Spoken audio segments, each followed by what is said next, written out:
Môme, là aussi, c'est plutôt une programmation dans l'idée de plateau, en fait. Conjugué, là en l'occurrence, 3 artistes qui ont chacun quand même un style bien différent, entre B77, Vendredi-sur-Mer et Môme, mais qui est assez représentatif finalement des nouvelles tendances de la musique actuelle. Et puis c'est intéressant parce que B77 et Môme jouent plus sur le côté électronique. Et puis Vendredi-sur-Mer, mais beaucoup plus l'accent sur les paroles, sur la chorégraphie, mais en même temps il n'y a pas de musiciens live derrière, donc c'est des nouveaux finalement concepts de formation. Et puis j'ai trouvé qu'il y avait un lien assez évident entre ces 3 groupes et le public qui viendra pour Môme. Aura du plaisir avec les 2 groupes qui jouent avant.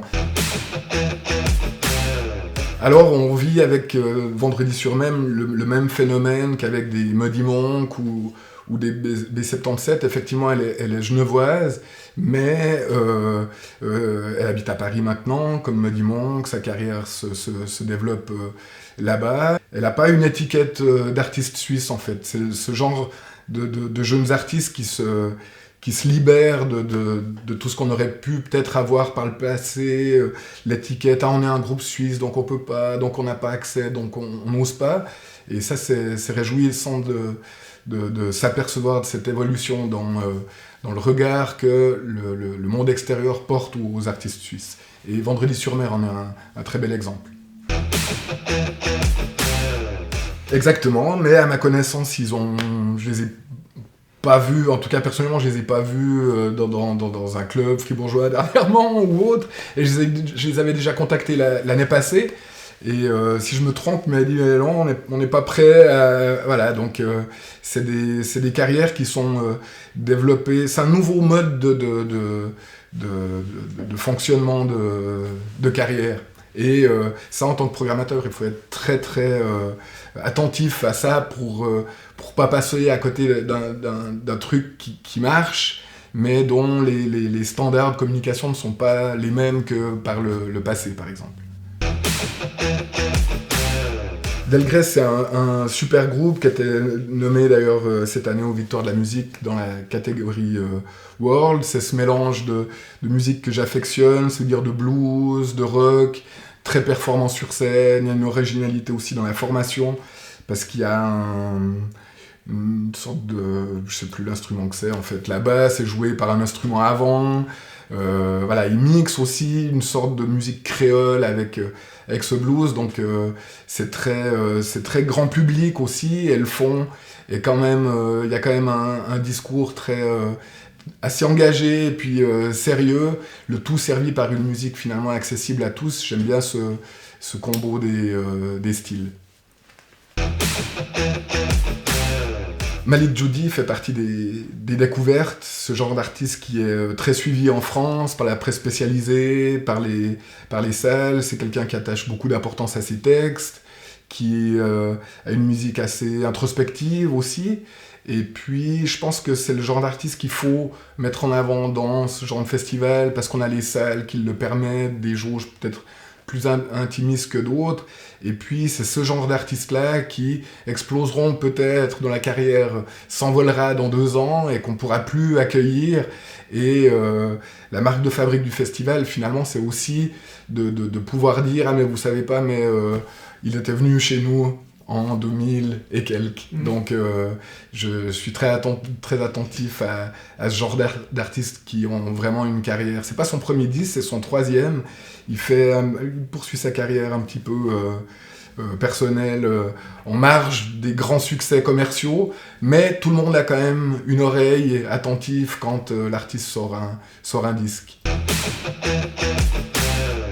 Pas de Cala est un groupe qui fait... C'est des showman qui font une sorte d'afrobeat en français. Voilà, ils font partie d'un collectif qui était déjà venu l'année passée avec un groupe le samedi soir qui s'appelle Voilà, qui mixe les DJ et la musique live.